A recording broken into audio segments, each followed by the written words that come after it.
Teknologi itu bisa baik, bisa buruk buat kamu. Kamu yang mesti bisa mengelolanya.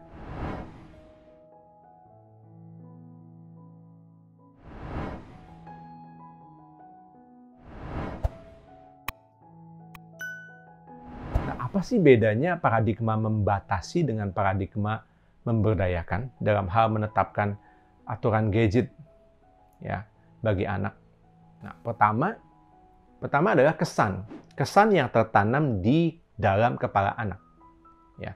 Kalau paradigma membatasi, maka kesan yang timbul di kepala anak adalah bahwa teknologi itu buruk buat kamu, merusak kamu. Itu sebabnya kamu perlu dibatasi pakainya. Sementara kalau paradigma memberdayakan, kita menanamkan kesan di kepala anak bahwa teknologi itu bisa baik, bisa buruk buat kamu. Kamu yang mesti bisa mengelolanya. Ya, jadi kesan yang akan timbul di kepala anak beda. Yang kedua, bentuk pesannya beda. Ya, paradigma yang membatasi, maka bentuk pesannya adalah berupa larangan atau batasan tanpa penjelasan. Pokoknya nggak boleh, pokoknya dilarang. Ya, itu sebabnya anak akan bisa timbul kesan sepertinya kayaknya bagi orang tua saya teknologi itu buruk ya. Ya karena memang tidak ada penjelasan. Tapi kalau paradigma memberdayakan, maka bentuk pesannya adalah batasan atau larangan disertai dengan penjelasan dan bimbingan. Sebagai contoh, saya katakan kepada anak saya yang pra-remaja saat dia sudah punya gadget. Ya, saya membatasi penggunaan gadgetnya. Jadi jamnya dibatasi. Nah, kemudian saya juga menaruh aplikasi di HP-nya untuk memantau jamnya, jam penggunaannya.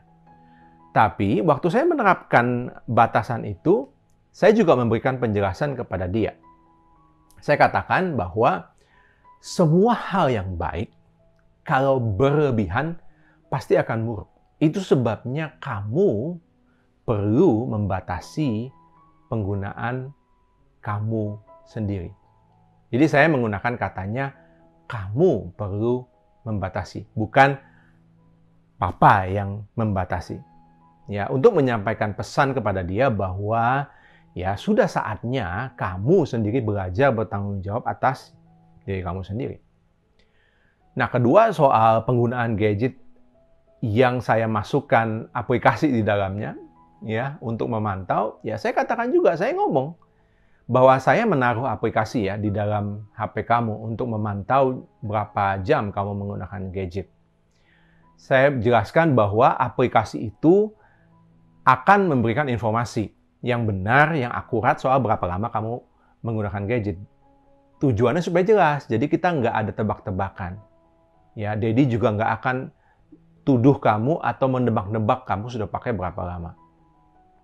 Selain itu, kalau kamu misalkan mentok limitnya berkali-kali, maka kita bisa bicarakan. Ya, itu saya katakan kepada anak saya. Kan mungkin saja anak punya rencana di dalam kepalanya gitu ya, yang mau dia lakukan berkaitan dengan gadgetnya dia, yang mungkin saja baik, mungkin saja produktif. Ya, kita perlu memberikan ruang untuk dia bisa membicarakannya. Ya, kalau memang dia butuh gitu. Nah, ini yang disebut dengan paradigma memberdayakan. Jadi anak mengerti ya kenapa ada batasan dan kemudian terbiasa dengan batasan dan belajar untuk mengelola apa yang dia punya di tangannya. Ya, jadi ada dua bedanya antara paradigma membatasi dan paradigma memberdayakan.